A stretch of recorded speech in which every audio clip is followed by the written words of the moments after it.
Welcome, everybody, to episode 4 of the newly branded, rebranded, renamed, formerly unbranded, formerly unnamed, former Zero Gravity Cast. Now, Robert, did you want to introduce the name of the new show? Yeah, you're now listening to Zero Gravity Media's Random Walk, or just Random Walk as we like to say. That's right. Welcome to episode 4, dear listener. We are so excited. We have a very special episode for you as a little bit of a reboot. Robert and I have taken a little bit of a sabbatical since episode 2. I put out a little bonus material for episode 3, and now here we are on episode 4 doing a reboot, and we have a special episode because we are going to really take apart a subject which Russ and I got started on with Hardly Strictly Politics. Russ and I took apart Elizabeth Warren's Accountable Capitalism Act from a political, a little bit of a economic perspective, though we didn't really dive too deep into the economics. But today for you, dear listener, we are going to take this apart from a philosophical perspective, which is what we do here on the Random Walk, which is take normally 2 subjects, but today is special because we're going to do one and just go a little bit deeper than we normally do and apply a philosophical lens to it. What say you, Robert? I say that sounds terrific, but you're forgetting one important thing, which is you promised we would explain the name of the show. Yeah, well, I think you should explain it because you came up with the idea. Okay, well, so a random walk is actually a statistical process.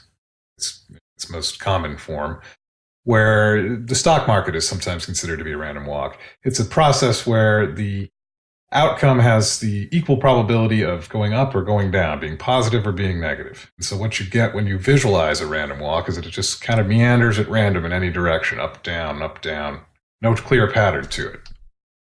What we're conceptualizing for this show then is kind of a double meaning of that. Random walk, meaning that we're going to, in the tradition of Greek philosophers, we're going to walk and think, metaphorically at least, about whatever seems important.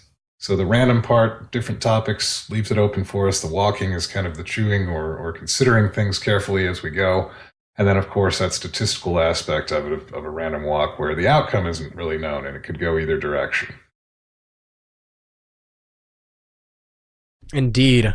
Yeah, we sort of came upon the name. Robert actually came up with the name, but he was asking me if, well, okay, is the show a place? Is it a thing? And I said, well, no, I think it's really a process, which I've got some, I want to do some writing on this, dear listener, and I will, and I'll put it up on the show at some point, but I really view thinking as a process. It's, and I think this is one of the very powerful aspects of having a framework or a philosophy, or you could just call it a philosophical framework through which you view the world, because you have an endless number of conclusions that you can draw about an endless amount of data coming to you. And that's the power of having a philosophical framework. And so I told Robert, I said, well, it's more of a process. It's a process of thought. And I told him, I pitched him my original name, which was The Philosopher's Walk, but I don't like that. It's too long. It's too many syllables. It's difficult to say. And Robert pitched back The Random Walk. And I gotta say, Robert, I wasn't too fond of it at first because obviously it just sounds, I don't know, it just sounds kind of like, oh, we're going to randomly talk about something, but that's not it at all. It's actually it's a financial theory, a hypothesis, and then applies to mathematical and statistical analysis and things like this. So I don't know, I ended up really liking it, so we rolled with it. So dear listener, again, welcome to the Random Walk. And Robert, my dad actually explained to me I was driving home from work today and I was telling him about the new name, and he actually explained to me the whole history about Burton Malkiel. Do you know that guy? He was a professor of economics at Princeton. No, I've not heard this story. Yeah, he's the one he wrote a book called A Random Walk Down Wall Street. And it was all about the random walk hypothesis, and what he posited was that and dear listener, I am getting all of this from my dad. So I want to give credit where it's due. I didn't come upon this on my own bank of knowledge, but basically what he posited was that no matter what you do, you cannot outperform over the course of a year, right? No matter what you do, you can't outperform the stock market without taking risk. That was his hypothesis. Now, of course, he was proven wrong later because over the course of 10 years or 20 years, you can outperform the market without taking risk, just by making smart decisions over time. But in a given year, his hypothesis was that if the stock market does 7% over the year, you cannot do better than 7% without taking on risk. Yeah, interesting. So there's another angle to this whole thing, which is we'll take some risks here for you, dear listener, in our That's topic right. selection and in our chewing of the issues. Indeed. Yeah. Yeah, I'm sure people are gonna be telling us all about this when our listener base gets to the point we start getting feedback emails and you didn't think about this, and yeah. We should enjoy it while it lasts, Robert. We should That's enjoy true, being yes. unknown while it lasts. There's a benefit to obscurity. Yeah. And dear listener, those listening to us right now, when it comes to those days, you got to get in the comments section. You know, you got to defend us over here. You're our original crew. The OGs of the random walk, if you will. Indeed. Well, let's jump into it, Robert. Yeah, you've got some listener feedback we wanted to talk about that's been kind of brewing in the background from HSP for a little while. Yeah, we talked about it briefly. I don't remember if it was the Christmas episode or if it was the New Year's episode, but I mentioned that I got some dear listener feedback about, it says, Luke, and thinking broadly about politics, ethics, philosophy, etc., I came upon these questions and answers for possible discussion on your show. The questions are, what is legal? What is ethical? What is moral? Possible answers. Legal, behavior that the state sanctions/punishes. Moral, behavior that the individual sanctions/punishes. Ethical, behavior that may be sanctioned/punishes by either the state or individuals or both. Now, the dear listener goes on with an example, and dear listener, if you want us to address this narrow context, it's about animals, and what he's really getting at here is animal rights. If you want us to get into animal rights, then that's going to open up a whole nother can of worms. What is a right? Why are rights only something that applies to humans and not animals, and these sorts of things? If you want us to get into that, we will, but that's where the rest of everything that you said, that's the path that leads down. But in the context of this episode, what we will do now is focus on these three questions. What is legal? What is ethical? What is moral? Robert, do you want to take a stab at it? Well, the first thing right off the top, I would say, is that in this context and the way these questions have been phrased to us, I don't think there's much of a difference between ethical and moral. If you wanted to get really into the semantics of it, ethical could refer to an actual codified system of ethics or, a philosophy, essentially, whereas morals might be the personally held beliefs about what's right and wrong by an individual person. But I think the way this has been asked, there's not really a difference there between ethics and morals. I agree. Yeah. As far as the legal bit, then obviously we're going to see a difference between what's legal and what's ethical or moral. Legal just means you're complying with a written set of laws that is put out by a government.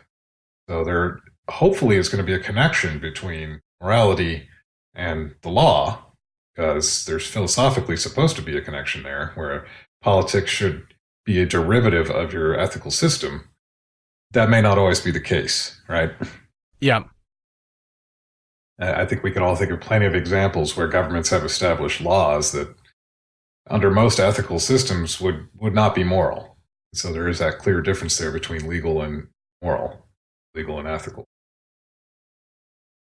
Yeah, I think the interesting question here is not what is legal and what is not. I mean, that's very straightforward. A law is a law, and if you break the law, then the state is not going to sanction that. And they're not going to sanction that, and they are going to punish you. And if you follow the laws, then they are going to sanction that, and they are not going to punish you. Or at least that's how it's supposed to be anyways. But I think the real question here is what should be legal and what shouldn't be legal. I think that's a better, I don't know if I'd call it a better question, but I think that's another question worth asking. And in my mind, I mean, what should be legal and what shouldn't be legal is a derivative question from what is moral and what isn't moral. That's right. Yeah. And that becomes, the more interesting question and kind of what you guys do over at HSP, which is how do we decide that? It's if laws are supposed to derive from a moral system, then what moral system should we be using? Who gets to pick that? What the law is and ethics should be there. And the more interesting question then in all of this is what ethical system should be informing the laws? And that's kind of what you guys chew on over at HSP, which is how do we decide which ethics system should be the guideline? Yeah, I think we stay a little bit more derivative than that, but sure, yeah, we can roll with that. Well, maybe that's just my imagination, or I'm not listening to enough shows then. But I mean, I definitely hint at that. I think that's what our show here at Random Walk is for. We definitely, I know I do. Russ does as well, but we definitely hint at the virtuous capitalist, if you will. Right. That producing value for you, for your family, for the things that you are interested in. And the key here being things that you are interested in. Personally, that is, yes, as an individual. Right. That is the moral good. And precisely because it's only you that can care about it. And we could, pretty much go straight to the bottom of philosophy now if we wanted to. But, I mean, it's only possible that you and your consciousness could only possibly be the thing that cares about what it is that is being cared for. Right. The idea that there's caring implies both a carer and a subject and an object, right? Yeah, indeed. But I don't know if we want to get that deep yet. Well, probably not. I think we should do a show on that at some point in the near future. Yeah. I think for the purposes of dear listeners' feedback, hopefully this kind of covers it. Again, to summarize, no difference between ethical and moral as posited here. Meaningful difference, at least. Yeah. And then laws should be derivative of an ethical or moral system, but they aren't always. That becomes the big question, is which ethical system should guide laws. Right. I'll add one more piece here, is that there's this other third subject, which would be the concept of rights. What are rights? Where do they fit into this picture? And in my mind, and I think it was Rand that originally described it in such a way, I could be wrong there, but it sounds like something that she would say. But she described rights as being the connective tissue between politics and morality, or in other words, that which is legal and that which is moral. And I think that's a good way to describe it. If you want us to go into more detail, I think that's probably a topic in and of its own for a later show, and I'm happy to do that. I know Robert is as well. We've already got a backlog of things that we want to talk about, but if somebody prompts us to talk about it, we'll bump it up for you. But yeah, I mean, I think that pretty much sums it up, really. Yeah.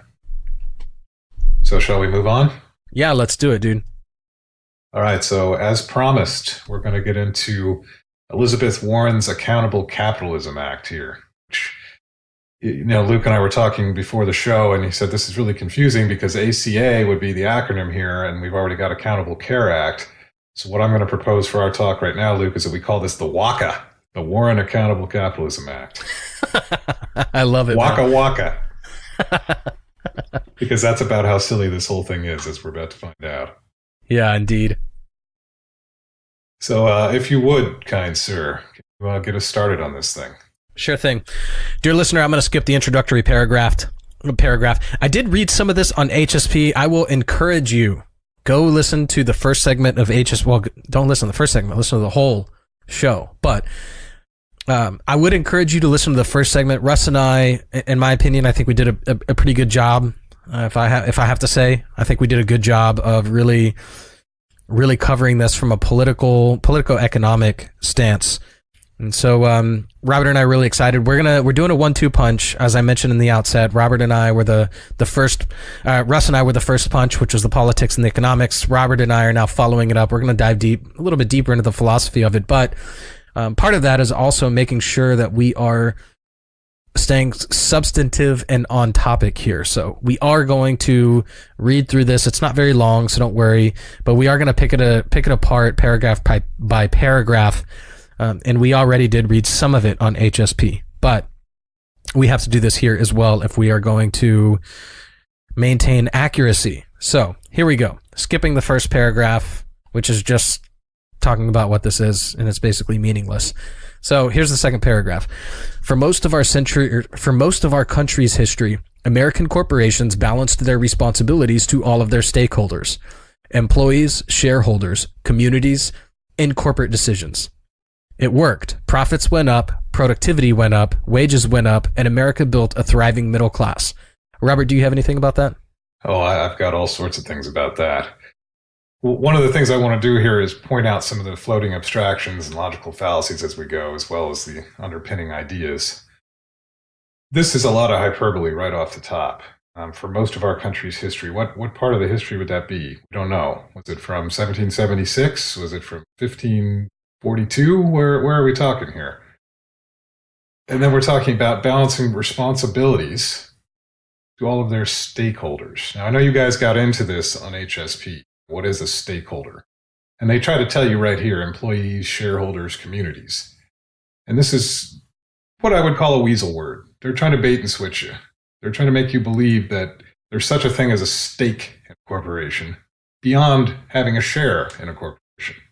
And what's your stake? Well, you work for it, or somehow you're a part of a community, quote unquote, that's got something to do with this corporation. I mean, they don't really say what that is. We can presume they probably mean the city or town or state in which the corporation resides and does its business. And that's the best we're going to get, because I don't think Elizabeth Warren's going to come on the show and clarify.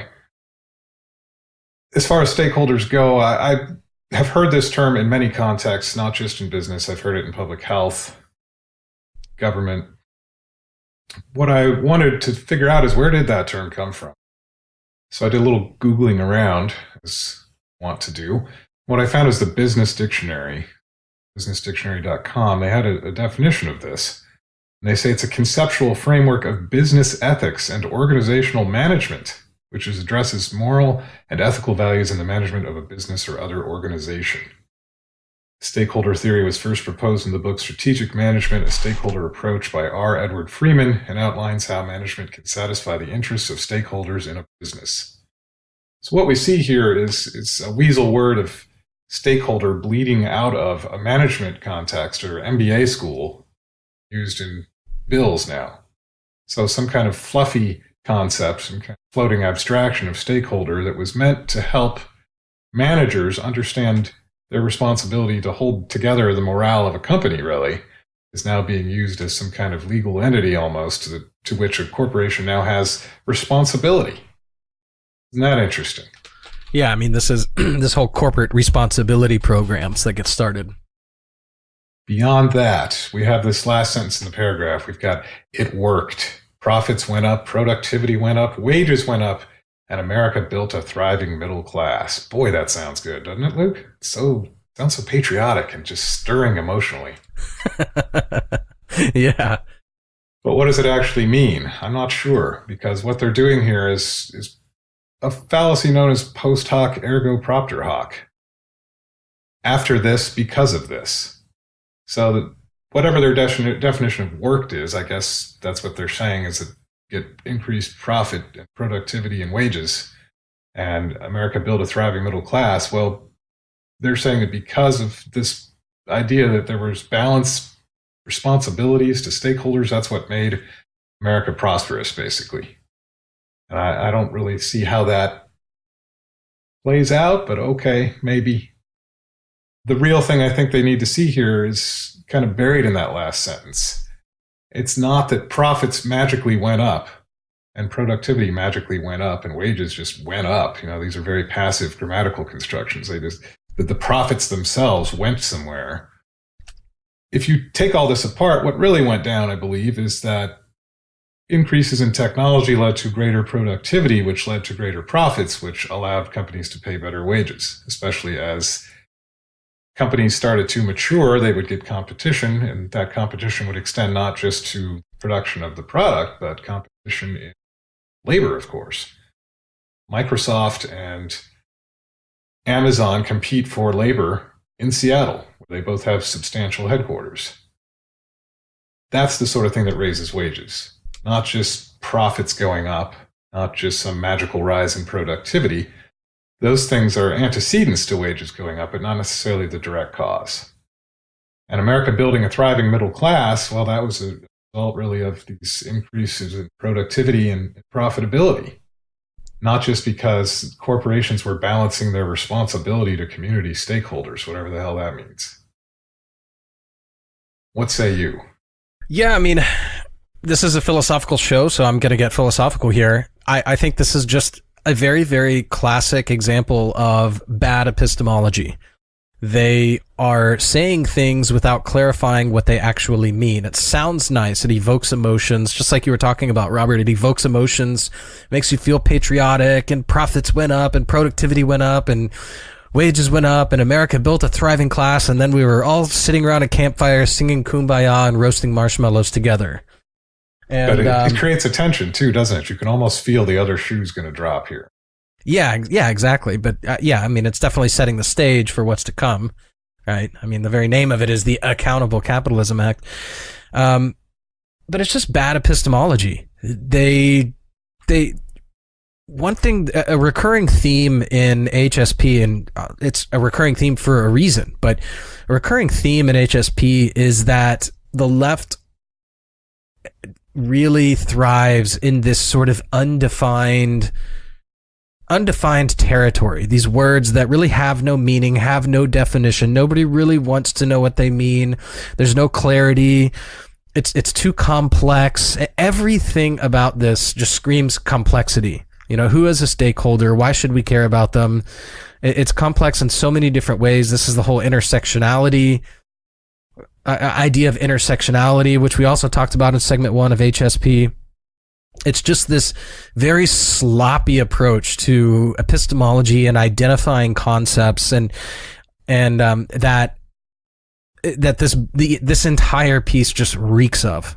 So, right, and that's the floating abstraction part, as Rand called it, where you have a concept that's not well defined, and it just kind of floats around and can be whatever it needs to be. In other words, it's a tool for later equivocation, right? Can't say something true, say something vague. Right. Yes, exactly. And to me, this is all this is. It just evokes an emotion. It throws out a concept so they can inject it with something later, meanwhile evoking an emotion. That's all this is. Yeah. So how about that second paragraph? Let's see what shoe is about to drop on us. Sure. But in the 1980s, a new idea quickly took hold. American corporations should focus only on maximizing returns to their shareholders. That had a seismic impact on the American economy. In the early 1980s, America's biggest companies dedicated less than half of their profits to shareholders and reinvested the rest in the company. But over the last decade, big American companies have dedicated 93% of earnings to shareholders, redirecting trillions of dollars that could have gone to workers or long-term investments. The result is that booming corporate profits and rising worker productivity have not led to rising wages. My goodness, that sounds downright criminal. Indeed, it does. All right, let's start at the top, as always. First of all, in the 1980s, a new idea quickly took hold. American corporations should focus only on maximizing returns to their shareholders. That is not a new idea. In fact, that's a very old idea, which is called the purpose of a corporation. The only reason corporations exist, there's a couple of them, but really it's to maximize the returns. It's an investment vehicle, and it limits your liability. And this goes all the way back to transatlantic shipping, if not before that. The idea was that you and a group of other people are going to take some kind of risk, going to band together your funds and your ambitions. You're going to try to accomplish something, like, say, send a shipment from New World back to England. That requires money to purchase whatever it is you're trying to import, and it requires risk in that the ship might not make it. Now, you don't want to expose yourself to unlimited liability because perhaps you've signed some contracts to sell these goods before they've even been put on the ship on the other end. Your corporation's job is to assume all that risk, and in so doing, be rewarded through profit by providing value. So this is not a new idea that corporations are supposed to maximize shareholder returns, because that's exactly their purpose, is to take your money, create a limited liability situation in which concrete financial goals can be accomplished, and those goals are inevitably to make a profit. Not just, let's go for 50% of what we might make. No, we're going for the gold here. We're going to send this shipment. We're going to get the best price we can. When we buy it, we're going to sell it for the highest price we can when we offload it. What about that is controversial or revolutionary? I'm not sure. I think what's particularly egregious here in my mind in this statement is about maximizing returns to their shareholders is, again, this sloppy epistemology, which is who is a shareholder. Now, here in a minute, when we get to reading this writing, whoever wrote this, I doubt Elizabeth Warren wrote it, but oh no, let's for the sake of this conversation, let's just assume she wrote it. I mean, she's at least representing it, right? So she's owning it in some capacity. So we'll just say, so what does Elizabeth Warren mean when she says shareholders? Well, she'll have you, and we'll get to this in a minute, she'll have you understand that it's just to make the richest Americans richer, which is a sort of sleight of hand here. It's an intellectual sleight of hand. What they're doing is only evil capitalist pigs could be shareholders. Right. And what she fails to mention is that what is the retirement that most Americans, what is the means by which most Americans retire? It's mutual funds. Where does all that money in their 401k really go when they're investing across the lifetime? Yes, it's mutual funds, stocks, bonds, 401k, IRA, Roth IRAs, all of this stuff. I mean, dare I say, I don't know, Robert, I actually don't know the numbers here, but I would guess that the majority of the American population are shareholders, like literal shareholders in companies in some capacity. Yeah, and I pulled some numbers on that, which we'll get into in the next paragraph, because she gets into specifically trying to say that nobody's a shareholder except some kind of villainous, evil, rich people. Yeah. So this is a sleight of hand. It's slightly different than the stakeholder, in the sense that the stakeholder really is just this floating abstraction, and she's just going to inject it with some sort of idea, right? It could be employees one day, it could be communities the next day. But then there's this other thing. It's like we all know what a shareholder is. It's somebody who owns shares in a corporation. But she's pulling a sleight of hand where she's like exchanging one for the other, where she's saying, okay, no. These are actually evil, rich, greedy capitalists. They're the only shareholders. And then she's trying to paint the system here as unfair, right? We've got at least 3 stakeholders: employees, shareholders, and communities. But the corporations are only focused on one of those stakeholders. And that's not right. Yeah. There's a few words in here that are pretty hyperbolic as well, that had a seismic impact on the American economy. Here's another one that really bothers me. In this sentence, she says, over the last decade, big American companies have dedicated 93% of earnings to shareholders. And I hear dedicated, I think of the Oscars, where like, this is for my mom who always believed in me.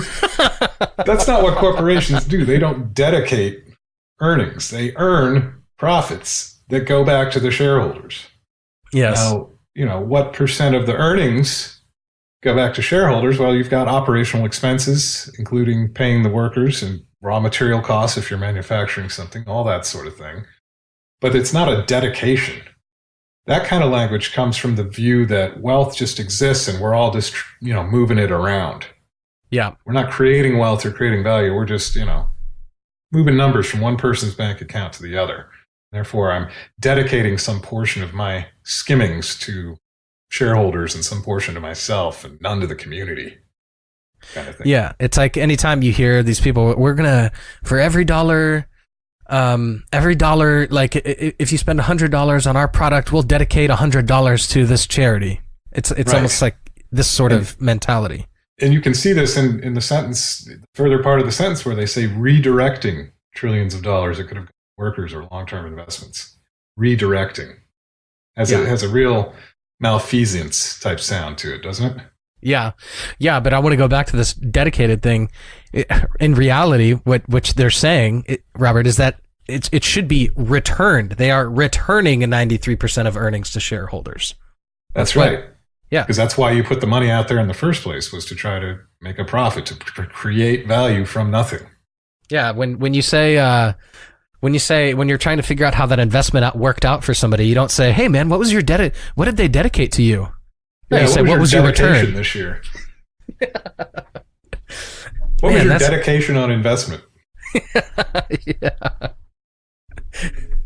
Well, actually, it did terrible. The company lost all the money, but they dedicated it all back to me, so it's all good. They dedicated 30% of their losses to me. I even have a plaque to prove it. Yeah, ridiculous. And then in the last sentence, we got another hyperbolic word that's booming corporate profits. And doesn't that evoke some imagery of just like explosions on the stock chart or something? Yeah. Just like a firework shooting straight up and exploding. Look at all those corporate profits booming. Or do you hear corporate profits booming? I'm not even sure. It's such a mixed metaphor. Yeah. And now here's another important floating abstraction in the last sentence as well. So the whole last sentence, to recap this, the result is that booming corporate profits and rising worker productivity have not led to rising wages. So here's the floating abstraction again of rising worker productivity. Now, I don't know how Elizabeth Warren thinks that worker productivity increases. Maybe she thinks people just come in early and stay late, or they really buckle down, or they get better at their job or something. But typically, rising worker productivity is actually from technological advancements in whatever process we're talking about. So if you look at the early 1920s, everybody likes to say, oh, there was all this speculation. That's what drove up the value of corporations. Well, no, there was significant improvements in particularly assembly line type manufacturing that allowed them to be much more productive in real terms. Yeah. So I don't know what Elizabeth Warren's talking about here, particularly when she says that, all these corporate profits were redirected, right? Redirected trillions of dollars that could have gone to long-term investments. I mean, like technology that makes rising worker productivity, that sort of long-term investment. Yeah, I mean, this is So which one is it here, Elizabeth? Is it that nobody's invested in anything, or worker productivity rose? Yeah, this is just pure Marxism. I mean, this is just straight up materialism. This is just a complete lack of understanding of the idea that the human mind, as applied to things like business processes and technology, can actually raise productivity in somebody. So this is like the Marxist understanding that, like, when you go into a factory, you are the one doing the work, without any recognition that somebody had to sit down at a desk and draw up those plans of the factory. Somebody had to invent those machines. And before that, somebody had to create tractors and get us off of the farms and create all of this stuff. This is just a pure materialist understanding of economics. And you can... in some ways, it's the fallacy of the stolen concept, right? We're presuming that rising worker productivity just is, without any of the antecedent concepts upon which it depends, which is technological investment, improvement process, all of these things that corporations have been reinvesting doing over the years continuously. But magically, it's just rising worker productivity. Yeah, but it's that last part. It's that last part where it says have not led to rising wages, which is to say that the rise in productivity should be directly attributed to the rise in wages. In other words, the workers themselves are being more productive irrespective of their environment, irrespective of their technology, and therefore they are the ones who deserve the rising wages. That's kind of what I'm getting at here. Right. That if productivity goes up, that they should just automatically share in that. Yeah, because it must be them. There's any explicit agreement to that effect, or has ever even talked about it. Yeah, or it wasn't. There's no technology that allowed them to be more productive, or anything like this. It has to be their physical labor. That not even necessarily physical labor. I mean, it could be mental labor. It could be that they're particularly smart. But the point is that it's the worker and nobody else. This is why I say this just smacks of Marxism. Yeah, and therefore, once again, it's unfair. The rising productivity hasn't led to them getting an equal share of the pie. Right. When you frame it that way, it's easy to have an emotional response that says, well, wait a minute. Yeah, that does seem unfair. If I'm working harder and making more money for the man, shouldn't I get more money myself? As you say, that is a Marxist way of thinking about it, because there's a lot more that goes into rising worker productivity than just showing up early, staying late, or, putting more muscle into it.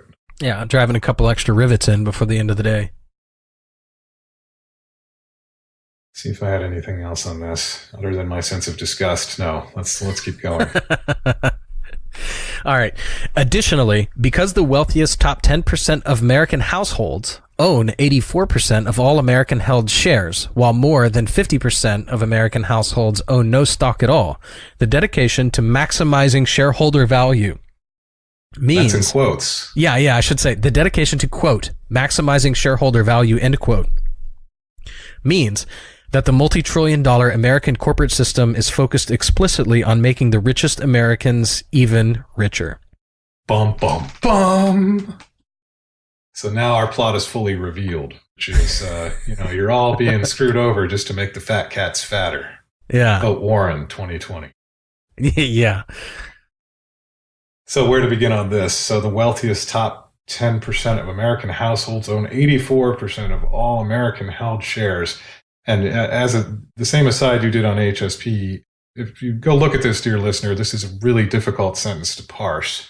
We talked about this on HSP because they kind of just threw regular hyphens in everywhere and spaces that are inappropriate. So the American space hyphen space held is trying to be a compound adjective, American held.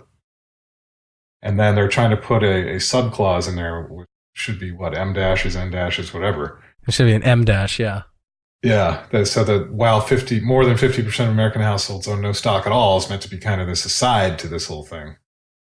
Very difficult to read. I encourage you to take a look at the original and smack your forehead. Like, what she's trying to say here is that, only rich people own stock, only rich people are benefiting, and we need the government to come in and change all that up for you. Now, straight off the top, this is just factually incorrect. Because that number just, wow, 50% of American households own no stock at all. That resonated with me as probably false. So with very little Googling, I found a Washington Post article from August of 2017 that said 54% of Americans own stock. August 2017. So just straight off the top, it's factually incorrect. Beyond that, what Luke said is absolutely right. Maybe only 50 or 54% of Americans own individual stocks, but anybody who's got a retirement account likely owns shares in a mutual fund or an ETF, an electronically traded fund, which essentially are just conglomerations of stocks. Yeah, so she's probably referring to people who just outright own stock. Yeah, but either way, it's massaging the statistics and misleading people by trying to find the lowest number they can and then paint up class warfare, essentially. Right. And then, so we go on and we say the dedication to, quote, maximizing shareholder value. I can almost see her looking like she's got shit under her nose when reading that. Means that the multi-trillion-dollar American corporate system, there's another floating abstraction. First of all, we've put a pejorative adjective in front of it, multi-trillion-dollar. Yeah. Well, what is that? Is that profits or is that gross revenue? Is that expenditures? Is it the sum of all of those things? What does that mean exactly? We don't know. Yeah, I mean, but I think it's worth interjecting here and saying that who cares? It's good. Great. What do you want to be even, like? Even if that's profit, that's even better. Yeah. I mean, what are we supposed to be like, an agrarian society? All be like olive tree farmers or something? Would that be better? Starvation would be ideal. Yes, then we're all very moral. Yeah, like I want to live in a multi-trillion-dollar corporate system. That'd be awesome. Could you imagine the job opportunities? I mean, this is everybody wants. This is why people go to America, because we've been seeing them in the last couple of years. Yeah, this is like why people go to America. They go to America because they want to go to a multi-trillion-dollar corporate system so they can get a job and make their life better. There's lots of people being super productive there and amassing large amounts of wealth, and they want to be a part of that. They don't view themselves as being stolen from. Very true. Here's where we get the payoff in all this, because our multi-trillion-dollar American corporate system, according to Warren, is focused explicitly on making the richest Americans even richer. So this is, complete non sequitur. If you believe that only the richest people own any stock and corporations are returning wealth to people who risk it through stock, then yeah, that would be true. But the fact of the matter is corporations are not focused explicitly on making the richest Americans even richer. It's focused on making whoever buys their stock even richer. Yes. which can be anyone. There are now apps on your phone that allow you to buy stocks and ETFs in small quantities. You can spend $100 if you want to. And then you too could see dividends and increasing share value. So this is complete hyperbole, just trying to gin up class warfare. So if you have a retirement account, you probably already own stock, as we've said. There's also apps you can put on your phone where you can invest very small amounts of money. You could take $100 and go buy a mutual fund, an ETF, or an individual stock. And then you too could reap the rewards of rising share prices and dividends if they pay them. So this is complete hyperbole, just trying to gin up class warfare. That's all this is. Yeah, just download that app, put $5 in, and then you're one of the richest Americans. It's just that easy. Yeah, according to Elizabeth Warren. And now you will have a multi-trillion-dollar American corporate system focused on making you richer. And that sounds pretty awesome to me. Yeah. For $5, you can be one of the richest Americans. All right, so next paragraph here, what do we got? We got a quote from Warren, don't we? Indeed, we do. Here's a quote from Warren. There's a fundamental problem with our economy. For decades, American workers have helped create record corporate profits, but have seen their wages hardly budge. To fix this problem, we need to end the harmful corporate obsession with maximizing shareholder returns at all cost, which has sucked trillions of dollars away from workers and necessary long-term investments, said Senator Warren.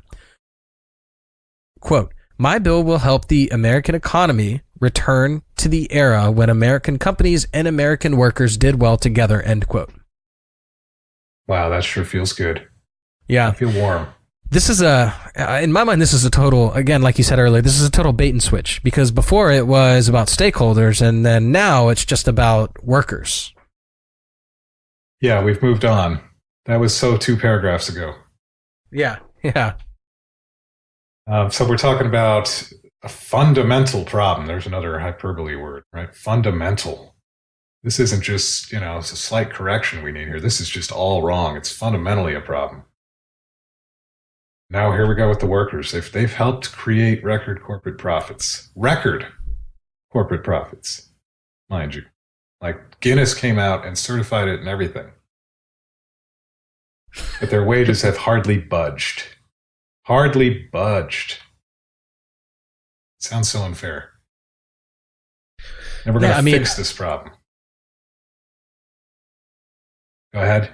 I was going to say, if we wanted to try to get more into the philosophical side of this, what she's getting at here is that profits, and we talked about this on HSP, profits are a moral, they are at least morally neutral, if not like a moral hazard. And to her and these types, so sort of like the middle of the political side, they sort of view profits as sort of a necessary evil at best. The more extreme left, I would say that they view them as just evil. They even view wage labor as being evil. But then you've got the middle. Actually, well, yeah, mostly just the middle two parties, like the neo-right and the neocons and the neo-left. They view it as like morally neutral. Just don't get out of control. It's a necessary evil. And I think what's interesting to note here is that the reason that they view profits as evil is because when you go to a marketplace, let's say you go to work, you make $20, right? Okay, hopefully you make more than $20 an entire day of work, but we're just going to call it $20. You go to work, you make $20.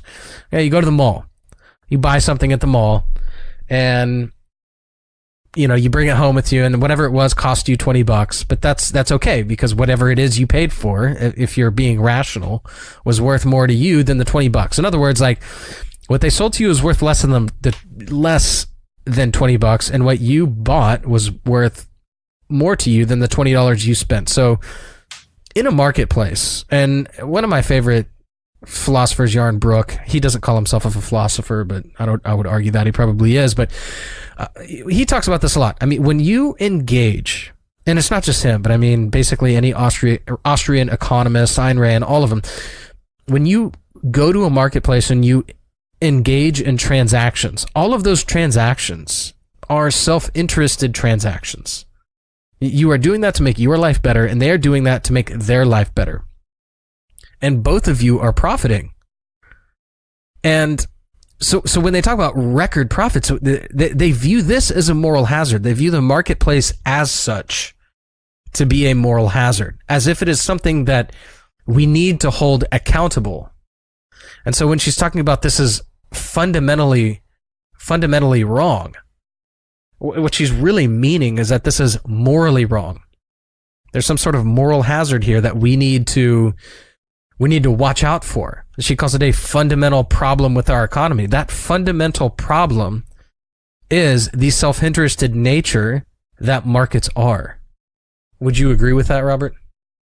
Yeah, I think there's an undertone of that for sure. She's trying to explicitly just say there's this profit, but wages are moving. But yeah, that this whole thing taken together, the gestalt of it is definitely that idea that, at best we should tolerate corporations making a profit. They really should just be doing what they do for the good of us, and they should put their prices so low as to break even or something, I guess. And then her corollary off that is it's even worse that they're making a profit and not spreading the wealth around to these workers. Because workers are responsible for this increase in productivity, and this increase, this booming record corporate profits. Yeah, it's a two-pronged attack.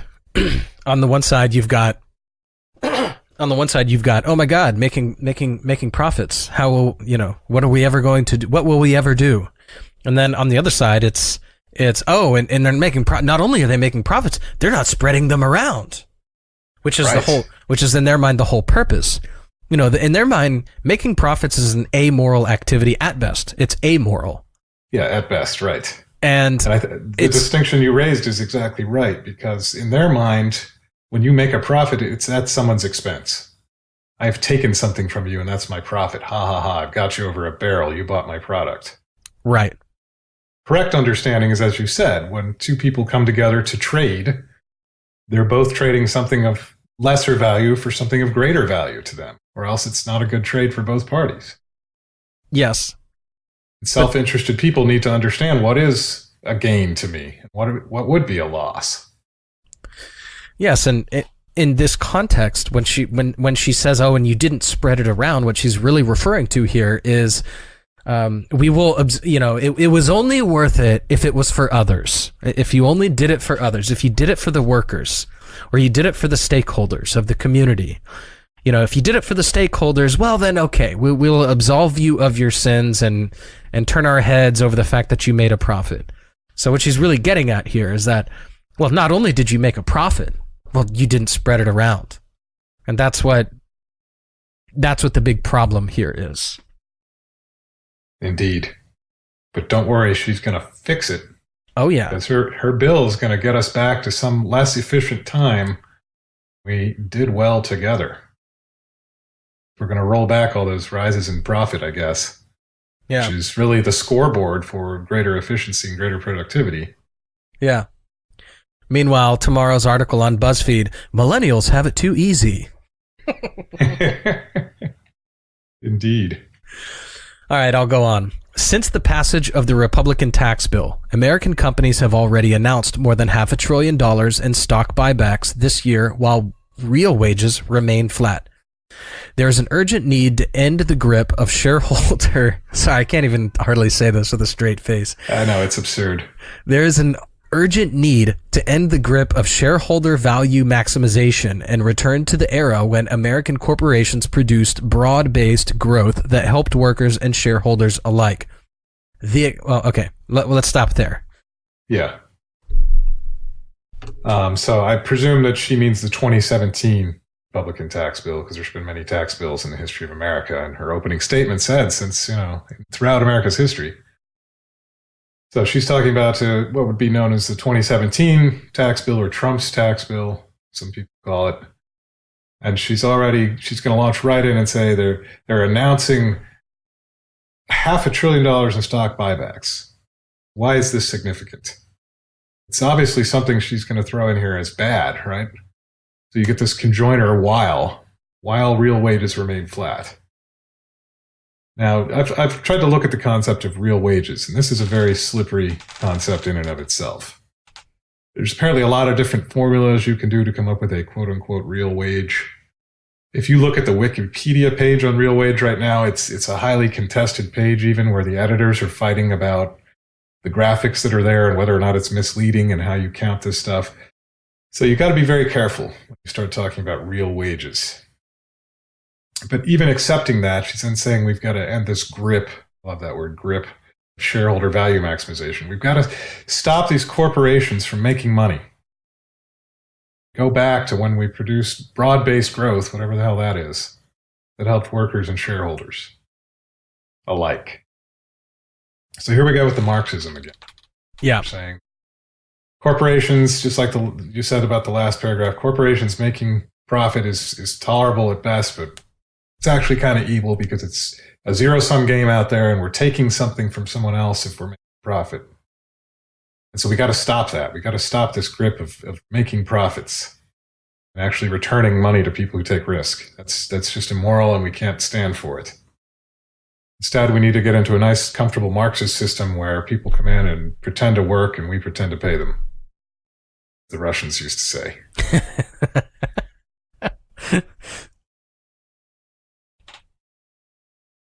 What do you got on this one, Luke?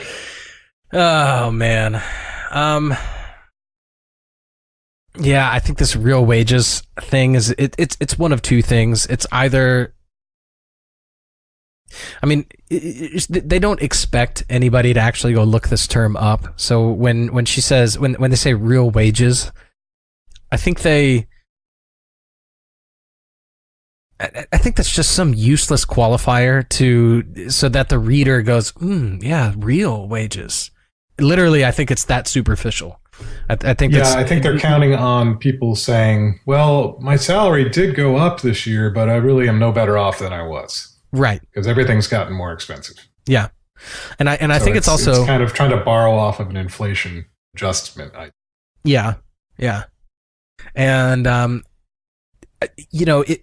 another way to put it, but they couldn't put it this way because of all of the implications that come with it. Another way to put it would have been take-home pay. Take-home wages or net wages or something to that effect. Power.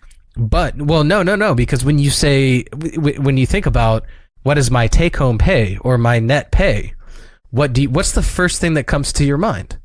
I lost a bunch of money to taxes. Exactly. So they can't call it net wages or take-home wages or actual wages that you end up with at the end of each pay period. They can't say that, so they just have to put this useless qualifier, real, so that it implies some other sort of, it's like Adam Smith's other invisible hand who messes everything up, And, that's a great point. You're absolutely right. There is no mention of the role of government in any of this. Yeah. And then, there's an urgent need to end the grip of shareholder value maximization and return the era when produce broad-based growth that help workers and shareholders alike. I mean, what does an American corporation do if not produce broad-based growth?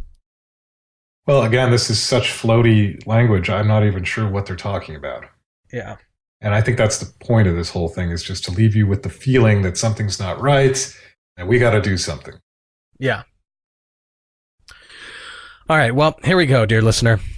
The Accountable Capitalism Act. The WACA. The WACA. First point. We'll take this point by point. The first point requires very large American. Oh God. I don't even want to continue because that's already such a ridiculous claim. Requires very large American corporations to obtain a federal charter as a, quote, United States corporation, end quote, which obligates company directors to consider the interests of all corporate stakeholders. American corporations with more than $1 billion in annual revenue must obtain a federal charter from a newly formed Office of United States Corporations at the Department of Commerce. The new federal charter obligates company directors to consider the interests of all corporate stakeholders, including employees, customers, shareholders, and the communities in which the company operates. This approach is derived from the thriving benefit corporation model that 33 states and the District of Columbia have adopted, and that companies like Patagonia, Danone North America, I don't even know that company, and Kickstarter have embraced with strong results. Wow. So we've established this Marxist idea that corporations shouldn't exist to make profit for the shareholders, rather to serve the stakeholders. Now we're going to double down on this here, and we're going to expand who the stakeholders are, right? Because did you see that there? They slipped in a new stakeholder on us. Customers. Yeah, because Lord knows customers aren't important to corporations.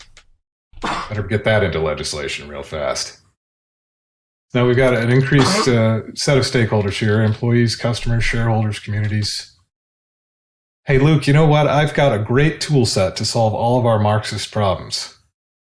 You know what it is? What's that? Fascism. Elizabeth Warren is advocating for some fascism here. Absolutely. She is now going to force corporations to obtain a federal charter, in other words, permission from the federal government to exist and continue to operate. It's going to obligate company directors to be altruistic. Because no longer are you allowed to do your main purpose, which is produce value for your shareholders, but you have to start thinking about the interests of your stakeholders. So what would be the interest of the community as a stakeholder? How would we know that? What would be the interest of employees as stakeholders? How would we know that? I think we know what the interest of shareholders are, but we've already deemed that unimportant. In fact, probably evil, depending on how much we follow Elizabeth Warren's path. And what about communities? What's customers? What do they need? How do we know? Who decides? How much do we have to give them? Should we just say we're not doing enough for our stakeholders if we make any profit at all? Maybe that's an idea. I mean, this whole thing is just baffling, mind-blowing. This is the importance of principles, because principles will pull you in a direction. And once you start going in that direction, it's never enough until you have fully acted upon it. And that's exactly, I think that's exactly what you're getting at here. Is that if you adhere... this is the slippery slope of all slippery slopes. Yeah. Because without principles to guide you, you can always find more need among your stakeholders, at least the non-shareholding stakeholders. Community will always need more from you. Customers are always going to need more from you. Just want more. That was already a dynamic that was dealt with the way things are under capitalism. If they want more from you and your competition supplies it, they will leave you. But without any sort of principles guiding these relationships, this leaves it open to, as usual, the whim of some kind of federal bureaucracy. Exactly what this bill is advocating for. I'll spoil the plot here, but we're going to see some of the particulars in the other points. As a sort of technical note on this, it's talking about the thriving benefit corporation model. So, not being an expert in this sort of thing, I wanted to look up what that entails exactly. And it turns out it's essentially what she's proposing here is there's different sort of corporation that can be created that declares itself as a benefit corporation. And it hypothetically is looking out for the interests of the community, all these things that Warren is touting. If you read up on it, it says that, again, I think just sticking with the theme, going to Wikipedia, it talks about the idea that most corporations that take this model don't really do anything different than corporations that are traditional C Corps and S Corps. So you're saying it's mostly for PR is what they say. It's a for-profit, not for profit? It's just smoke and mirrors to make you believe that they care about you more, is what they're saying. It's a not for profit, not for profit. That's what it is. It's a non for not profit. I'm always not for non-profit. I guess I should be a benefit individual model. Maybe we should turn Zero Gravity Media into a thriving benefit corporation. Yes, we care about the stakeholders of Zero Gravity Media being ourselves and the listeners. Maybe Elizabeth Warren will allow me to be the commissioner of the Federal Permission Charter Corporation or whatever that's going to outlaw corporations. Yeah. Yeah, this is just so absurd. I mean, I think about all the companies. When I hear this, I think about all the companies in Silicon Valley that are Delaware C Corps. Goodbye to that. Not going to be that anymore. You're going to be going to the federal government.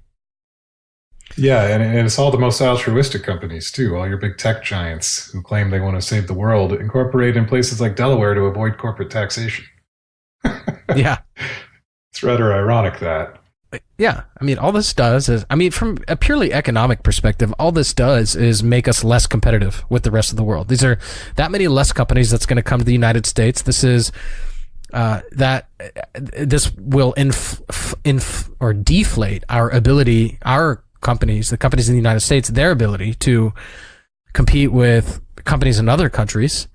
You have to remember that roughly half, if not even more, of the founders in Silicon Valley, who are like most of our most innovative companies, are themselves immigrants. I mean, how many of those people are not going to come to the United States anymore?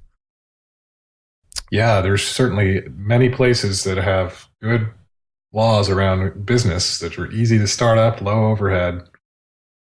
The only thing that really attracts them here is our markets and the access to other entrepreneurs of similar caliber. But that could all change rather quickly if you do something like this. Yeah, absolutely. And I think Russ raised this on HSP when you guys talked about this. This is absolutely a big federal power grab. Yeah, 100%. Federal politicians have never met a federal power grab that they dislike. And this is just a pretty bald-faced example, really. Yeah. Right now, the states do regulate corporations. By regulate, I don't necessarily mean control, but have the legal structure to create corporations. They have the rules by which corporations operate. Yeah.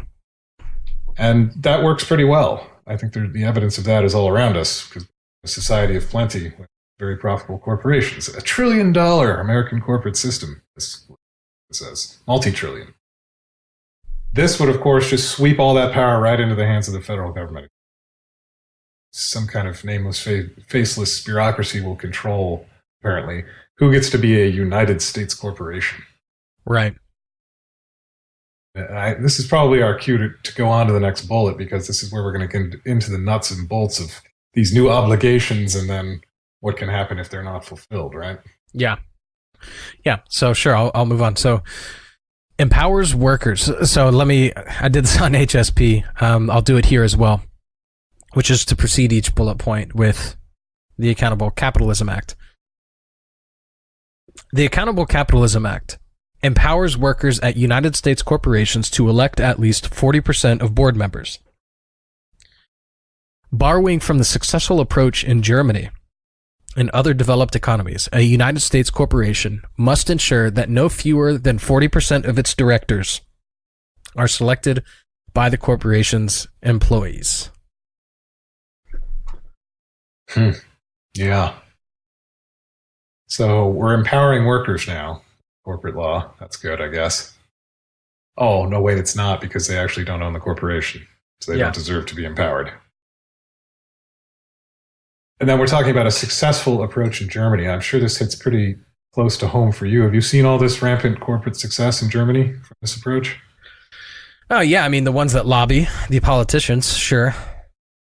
The ones that participate in the successful corruption of German corporations. Exactly. Yeah, I mean, there are no large, successful German corporations that you would have ever... I mean, we don't have... I mean, you have car companies, sure, but they're sort of like the darling child. You know, they can sort of... Well, they can sort of do whatever they want. The environmentalists are certainly throwing a wrench in the spokes for them right now. So their power is limited. But... yeah, I mean, when I look at the German economy and the companies that it is not even in the same ballpark in terms of just opportunities as the United States. Now, it's true that the population in Germany is only about 10% of what it is in the United States. But that being said, Most people here don't, they don't like get out of college and then they're like, oh man, do I want to work for 3M or do I want to work for Dell? Or do I want to work for Facebook? Or do I want to work for a large oil company? They all pay six figures and give me this and that and blah, blah, blah. Like, no, it's not like that. There just is no critical mass of opportunities here like there are in the United States. Now, one might argue that Germany is part of the EU, and therefore there's essentially a borderless, mega state on the continent there. So you don't have to stay in Germany, right?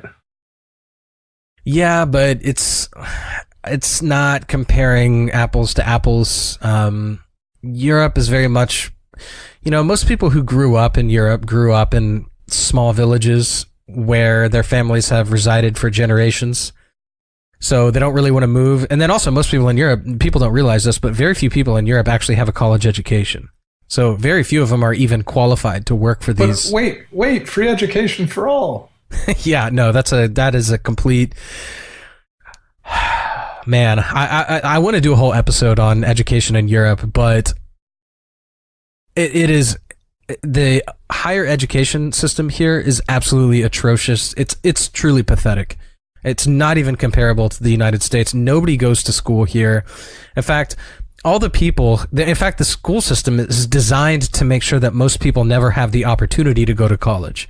So while they are lauded as having a free college education, what they don't tell you is almost nobody is qualified. Nobody by law is allowed to take part in it. So it's actually... Wait, you're suggesting that they're offering it free to all, but then rationing who all is, huh? Exactly. Yeah, free to all, asterisk footnote, who are qualified. And a very small percentage of the population is actually qualified. So it's actually, I think we talked about this in HSP2, HSP3. It's a reversal of justice. It's a justice reversal. So the very people who have to pay for it are the people who don't actually have access to it. Whereas in the United States, the very people who take part in it are the same people who pay for it. And yet we are the ones, the Americans are the ones. Oh God, the greedy Americans. You have to pay for your education there if you actually take part in it. So in any case, yeah, it's complete nonsense. At least you can get one if you want it. Yeah. Yeah, exactly. So, yeah, I mean, that's a long-winded way of saying, like, anytime you see somebody in America saying, oh, but Germany this, oh, but Germany that, oh, and they always love to cite Germany, but anytime you see them citing Europe, just, you can almost categorically dismiss that as nonsense, because I cannot think of a measurable way in which Europe is superior to the United States. Like, okay, the buildings are old. Maybe that's about it. Yeah, in some ways of thinking, that's not a superiority. Yeah. I mean, I can say they don't have, because of that, they don't have central HVAC. They don't have. Yeah, they've got terrible infrastructure because their cities are 500 years old at least. Yeah, and even when you build a brand new house or you build a brand new office building, even then they don't put HVAC in. It's still like wall heaters and concrete walls, and everyone's having to open the windows constantly, even when it's sub-freezing temperatures, to let fresh air in. Otherwise, you have mold problems. I mean, it's just. All right, let's get you back on course here, Chief. Yeah. See what we were what you talking about is see what you did, Robert. They are asserting that there's some successful approach in Germany, and I'm going to have to think here that successful just means operating. Yeah. Not that it's led to any positive results for anybody, but it exists. Therefore, it successfully has been implemented, I guess. Right. Yes. And then we've got my favorite country in the world, which is other developed economies. Apparently, a list of 2 is too big for them, so they just say other developed economies. Lower Southeast Pakistan very successfully runs a benefit corporation model, so that's other developed economies. So we've got to ensure that no fewer than 40% of the directors are selected by the corporation's employees. So one question I would have for Elizabeth, 2 questions. What would give them the right to make that decision? Given that, unless they're shareholders, of course, they have no ownership here, they have no risk. Put in nothing of value, they will lose nothing of value if the corporation tanks. Now, someone's inevitably going to think, but it's their livelihood. It's their job. They've got a mortgage and they've got college tuition to pay for their kids. That doesn't make you a stakeholder. It doesn't make you a shareholder. Does it make you interested in the outcome? Absolutely. What it tells me is you haven't thought it through and you've overextended yourself. You can't lose your job right now and survive for at least 6 months. You don't have enough money saved. And I know that's going to open a whole can of worms for people to say, but the economy and the real estate crash and my stocks died. But according to Elizabeth Warren, you never owned any stocks anyways. We could get into all that. That would be multiple shows. But the bottom line is that unless you've put money in the form of buying shares, you're truly not an owner and you truly don't have any risk. So why should you be entitled to controlling corporate leadership? I'm not sure. The second thing here is, why does Elizabeth Warren think that employees will make good decisions in this domain? If you were really that good, would you be more than a worker? Maybe you should be the employee of the year. Maybe you should be the president of the company. And if so, why are you still just there being one of Elizabeth Warren's Marxist stooges? Doesn't make sense to me. The second point here being, why does Elizabeth Warren think that employees are going to make good decisions in this domain? Just because you're an employee of a company doesn't mean you're going to make good decisions about the leadership. Now, of course, you could say the same thing about shareholders. Just because you own a piece of the company doesn't mean you're going to make a good decision on leadership.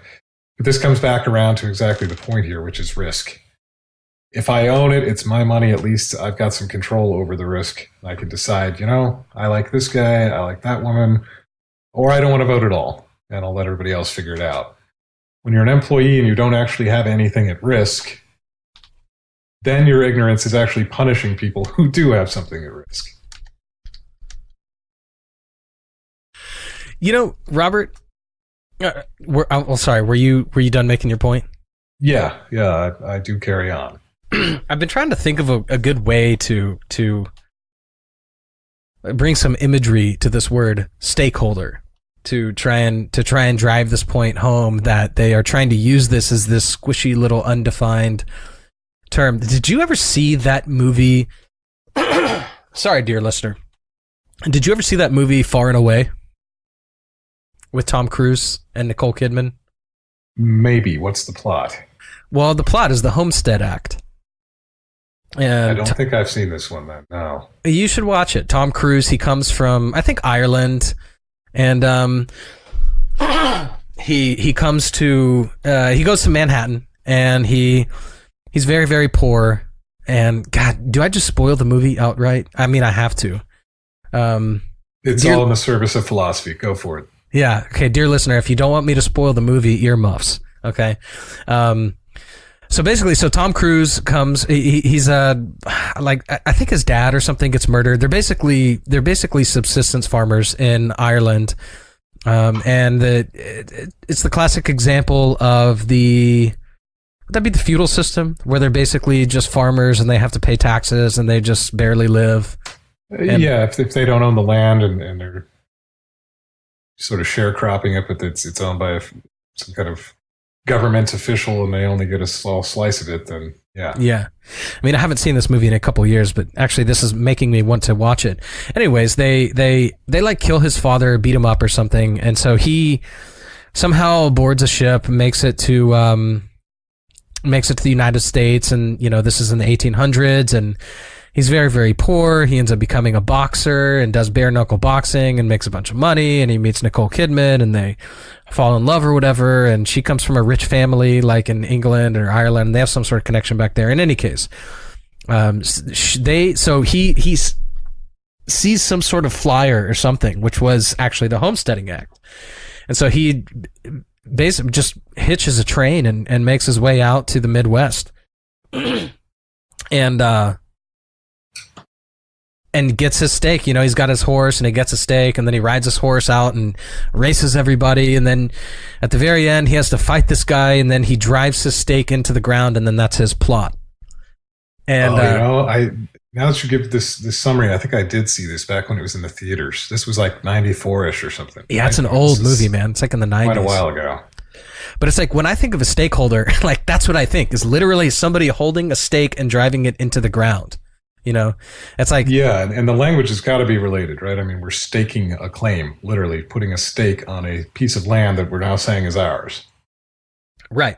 And so there's this little subtext to all of this, you know. It's like by virtue of a stakeholder, they have a claim on it. They just sort of inherited a claim by virtue of the fact of whatever attributes are anointed upon them, you know, by something like the Accountable Capitalism Act, right? Which is itself totally subjective as to what that could be.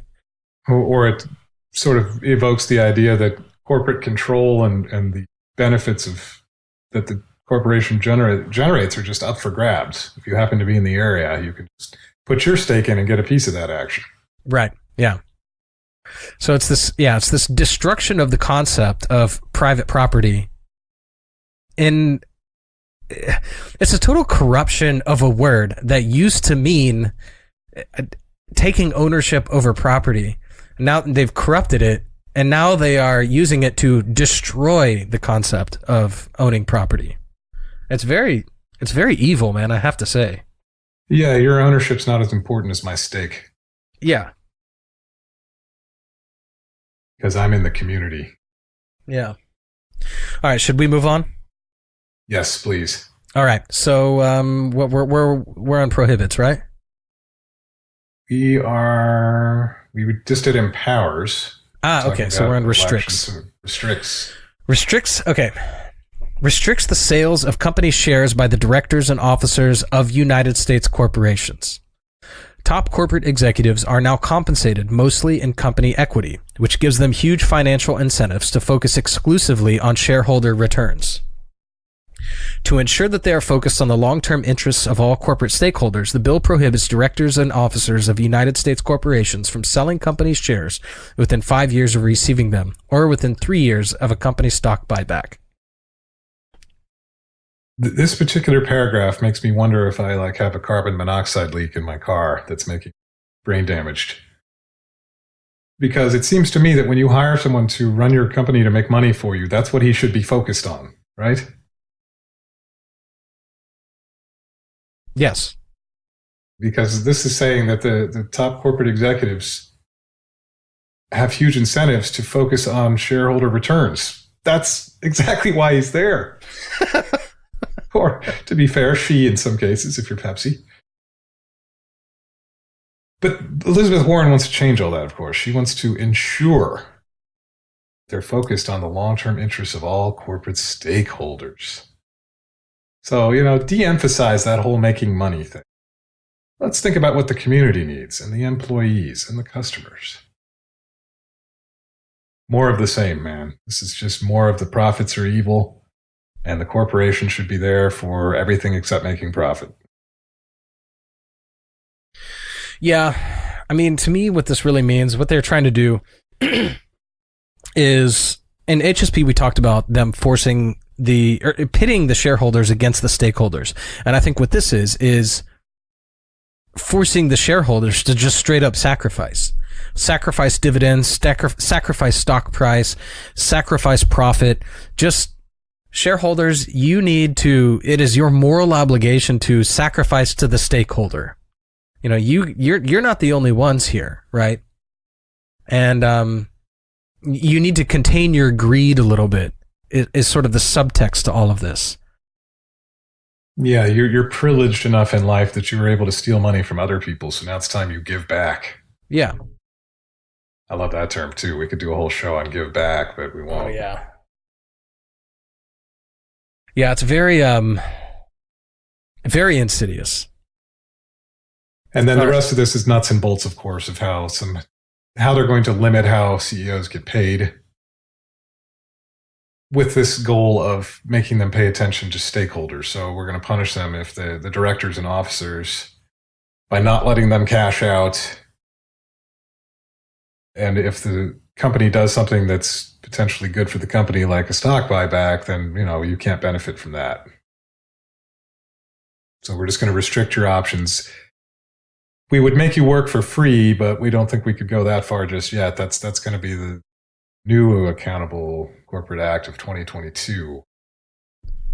So for now, we're just going to restrict your compensation options, which is, again, a major violation of private property, because both the corporation's property and the potential CEO's property, because it's up to them to negotiate, the corporation on behalf of the shareholders, what they want the compensation to look like for somebody who leads the organization. I'm not sure why the government needs to be involved in that. Yeah.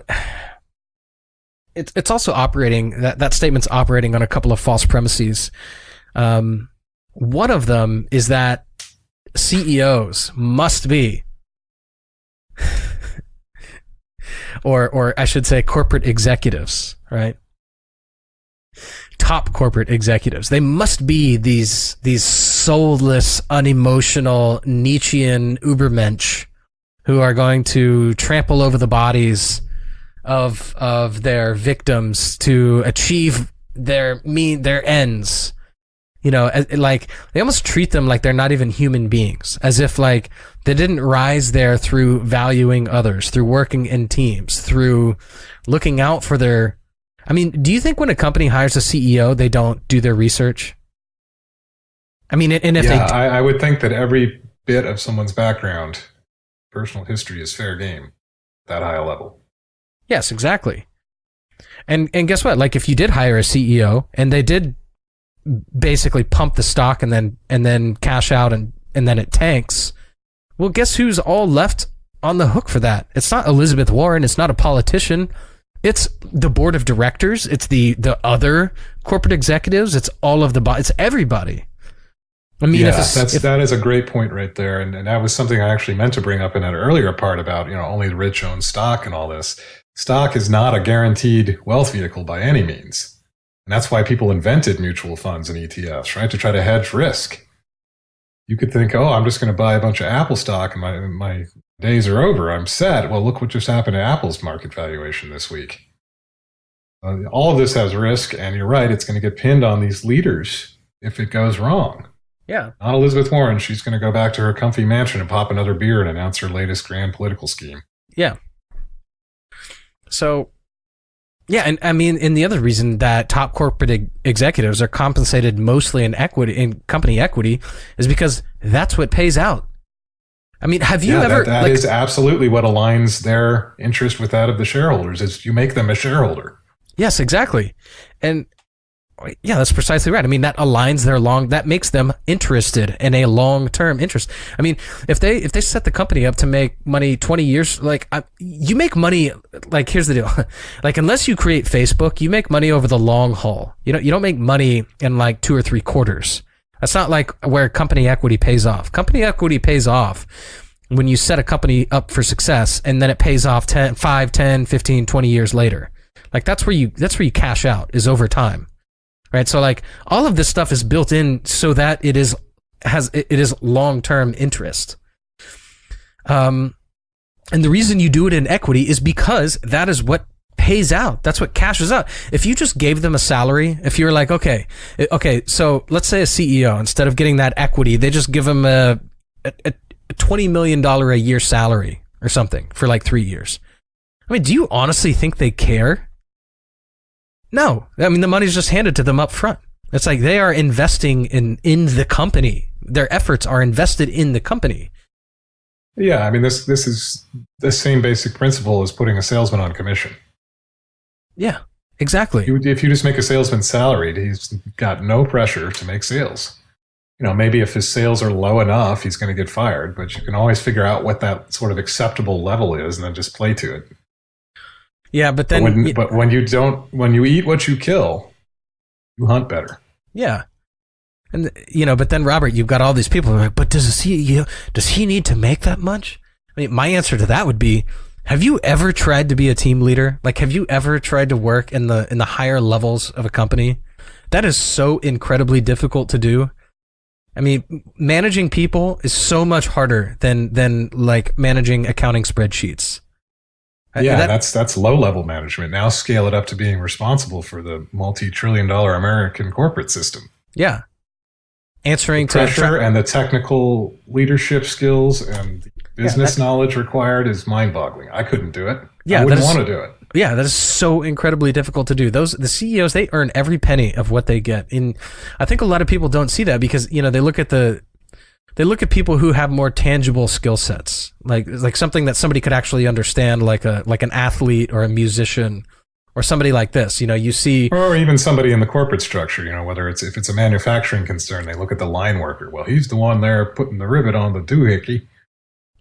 Well, yeah, but I mean, you could look at Michael Jordan. You could look at Slash up there playing the solo to, oh God, I don't even, whatever song, and you're just like, oh man, he's so good. Yeah, that's why he's rich. You can't look at a CEO and be like, oh man, the way he handled that board meeting, that's why he's so rich. I see what you mean. There's no demonstrable talent there that is something the public can admire. Yeah. Or even observe. Yeah. So they look at the CEOs and they just, I think the normal person just envisions they envision the boss that they hate and then they don't really see anything that their boss does. And then they project that onto this CEO, this unnameable, unidentifiable CEO that Elizabeth Warren is referring to, or in her case, top corporate executive. And they imagine the boss that they hate sitting up in a leather chair in the top floor of the Sears Tower in Chicago, looking over the city, smoking a cigar. Like that's lit with $100 bills. Yeah, when in reality he's probably dealing with Elizabeth Warren and dealing with falling stock prices and dealing with this the man Fed monkeying with the interest rate on him. Yeah, and then dealing with this plant that caught on fire and the marketing director just got fired. He's dealing with a million different things, and this person's mad at that person, and how is he going to manage that? I mean, yeah, this is the lawsuits and the latest competition reports and on and on and on. Yeah, indeed. All right, we should. The other half, of course, is that people also, as I was saying, will look at like the line worker and say, well, there's the person doing the real work. Part of that is, as you say, they don't know what the CEO does.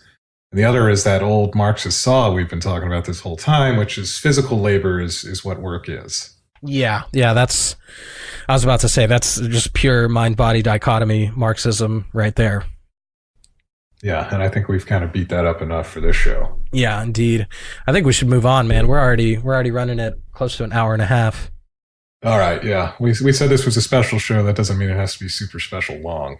Let's get through. All right. What are we on now? Prohibits or permits? Prohibits. All right. The Accountable Capitalism Act prohibits United States corporations from making any political expenditures without the approval of 75% of its directors and shareholders. Drawing on a proposal from John Bogle, the founder of the investment company Vanguard, United States corporations must receive approval of at least 75% of their shareholders and 75% of their directors before engaging in political expenditures. This ensures any political expenditures benefit all corporate stakeholders. Yeah, so that last sentence makes this whole thing dishonest. Exactly, dude. I'm pretty sure there is no political expenditure that could satisfy the needs of all corporate stakeholders, nor benefit of all corporate stakeholders. Yeah. If you even, buy into the validity of that concept, as we've discussed. Yeah. I sort of get where this is coming from, but again, this, like the CEO compensation issue, should be dealt with by the shareholders. If the shareholders together say, you know what, we're of diverse political backgrounds here, and we don't think that the purpose of our company should be to try to influence politics, we're just not going to make any donations, then they could do that. Or they could say, we're not going to make any donations unless 75% of us agree on it, or 90%, or 99%, or 2%, or whatever they want. But again, this is their private property, these corporations. Yeah. The government just has no role here. This one to me feels like Elizabeth Warren's trying to look out for her interest as a stakeholder in your pocketbook with this one. Yeah. She doesn't want your corporation donating to conservative causes is what this one is. Yeah, I was actually thinking about that now that you mention it. But Robert, this whole thing just reads like a junior high. It's like your government. What do they call the government class like in high school or junior high? What is it, like civil or like civics class? Yeah, it's just like your freshman year civics class in high school when your teacher's like, I want you to write up a bill and then turn it in on Friday.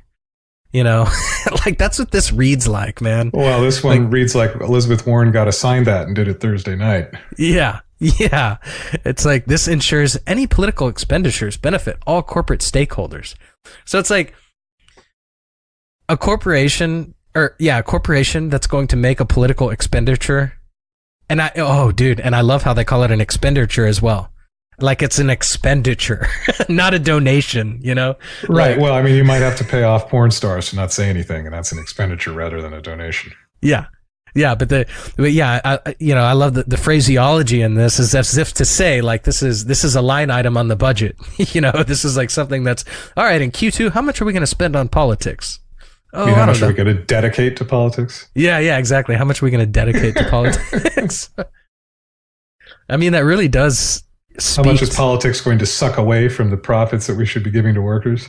Yeah. Oh, man, we should talk about that, too, about the fact that, the fact that you paid $1 million to change someone's mind did not produce any value at all.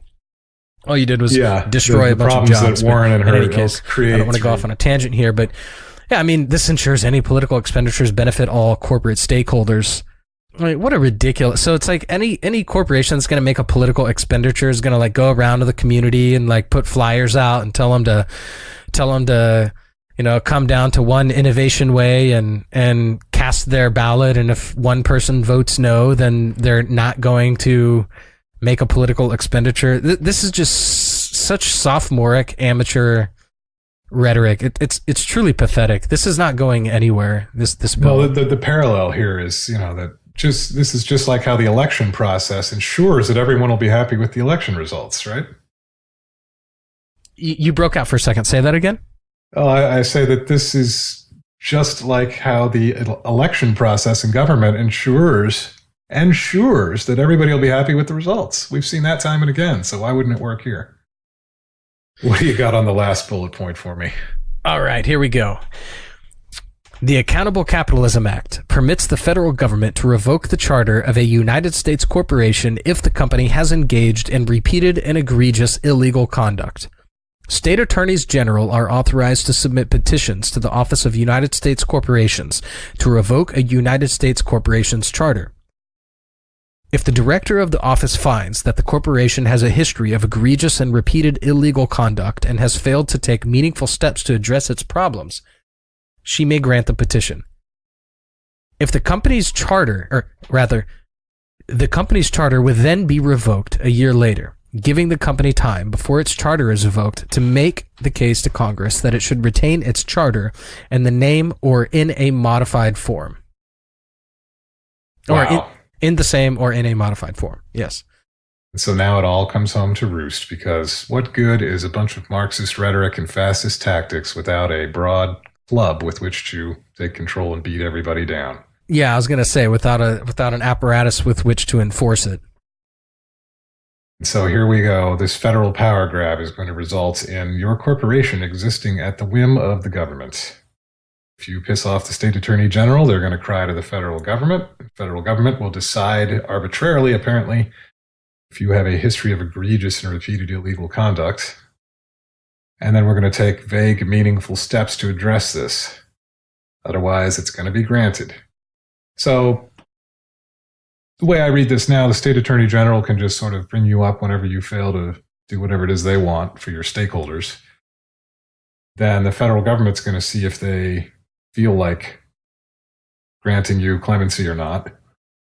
And if not, then you have a chance to beg and grovel, probably bribe Congress to let you back in. Yeah, I was actually about to... Even then, they might modify you somehow. Yeah, just to keep you in your lane. I was about to say, I mean, if you don't think there are dollar signs attached to this, then you are truly naive. Yeah, I see some very expensive lunches in people's future. Yeah, for sure. This is about control. This is about property rights, but I mean, it isn't about control or property rights to the people looking to enforce this. I mean, there is another motive here. And part of that is also money. If you don't think this is about money, I mean, Microsoft didn't lobby Congress at all. They had no They had no lobbyists before they were brought with that antitrust suit. And then, now they spend tens of millions of dollars a year, if not hundreds of millions of dollars, on lobbying. This just gives the federal government a lot more power to do that. I propose that from here on out, we refer to this bullet point as the corruption clause of the WACA. Ah, well done. I like that. Yeah, and we can refer to it often because it's the natural result of all such broad, heavy-handed statist attempts at power. Indeed. Consolidation. All right, the corruption clause. And it's a good play on, certain parts of our Constitution that are about as far from this as you could get. Yeah. Yeah, it's the federal government's permittance to revoke the charter. This, it's hard to say enough about how wrong all of this whole how wrong the corruption clause really is here. Yeah. There's so much arbitrary power written into these simple sentences that it should scare every dear listener to their core. Yeah, where that power is derived is I'll circle back to what I was talking about at the very beginning. Where this power is derived is the sloppy epistemology. And by epistemology, I mean the subject of knowledge. What is a concept? It's this sloppy definition of concepts. Nothing really means anything. They basically didn't say anything in this entire thing other than a lot of loose statements about classes, about organizations, and about what we're going to do about it. That's basically it. And it's you might even call it a veiled threat in some way. Yeah, absolutely. But that veiled threat is veiled, and that veil is made out of sloppy epistemology, deliberately. So out of vagueness and floating abstractions, so that they can always change it later if they decide that. Yeah, we need a new victim. It's a veil of complexity and complication. All right, Robert. I think did we cover that pretty well? I think we did. I think we've beaten this one to death, pretty much. All right. Well, was there anything else you wanted to talk about before we close out Random Walk episode 4? Well, I think this bill does actually imply a couple of white pills, surprisingly. Oh, wow. Okay. In spite of all the negativity that is deservedly attached to this thing, the white pills I see is that this still in America has literally no chance of being passed. I think this thing was just put up there for Warren to be hyperbolic and try to, really come in and make her a splash with her announcement of running for president and trying to be the champion of the people. To put her stake in the running, if you will. Ah, yes, to announce her stake placing, the staker through the heart, vampire ways. And I think you guys talked about this on HSP. It's that appeal to populism. This is nothing new for her in particular. She's been doing it since way back in 2008. Remember, she was, I believe, the chairperson overseeing the whole TARP committee there, where they gave money, forced money onto banks, even if they didn't need it. That's another interesting story we should cover at some point. Yeah, BB&T Bank, for example. Exactly. She was the loudest voice in that whole thing of we've got to regulate banks and they're screwing the guy and all that kind of Marxist stuff. So it's nothing new for her, but I think this was just some kind of almost PR stunt leading up to her announcement of her presidential campaign. So I don't think there's any chance of this really being passed because most people in America, thankfully, would still be like, "Ooh, yeah, that's not going to work." The second part of that then is that because she's made this such a part of her platform, I'm hoping it actually is going to ensure, her weasel word, ensure that she's not actually going to get a nomination because it may be just a bridge too far calling for the outright fastest takeover of American corporations at the federal level. So I'm hoping that she's poisoned her own well with this stupidity. And so for me, there's two potential white pills at least. Yeah, I agree with both of those for sure. And that's something maybe you and Russ can get into on HSP a little deeper. Is she poisoning her own well here? That's not really my area of expertise, the strategic political analysis, but I have a feeling Russ would have a few things to say on that. Yeah, I think you're probably right. Just a hunch, All right, man. Well, does that do it? I think I'm done. All right, likewise. Dear listener, thank you for joining Random Walk episode number 4. Robert, what are we going to cover next time? We got a little bit of a backlog over here, assuming we don't get any dear listener feedback. Yeah, I think we need to go through the list and come back to our 2-topic format and get back into the swing of it here, get a little more regular. All right. Dear listener, if you got feedback, send it to us at feedback@zero-gravity-media.com. If you have something you want us to talk about, a particular topic, so long as it can be, well, everything can, really, can't it, Robert? Dissected in a philosophical nature, send it to us at feedback@zero-gravity-media.com. Don't forget to follow us on Twitter and Facebook, both at Zero Gravity Med. Subscribe to us on YouTube. Search Zero Gravity Media. We have officially taken over our imposter, the other Zero Gravity Media. We are the #1 spot now. You can also listen to us on SoundCloud at Zero Gravity Media, and you can subscribe to us on iTunes and Stitcher. That does it for Random Walk episode 4. Robert, till next time, brother. Thank you much, sir.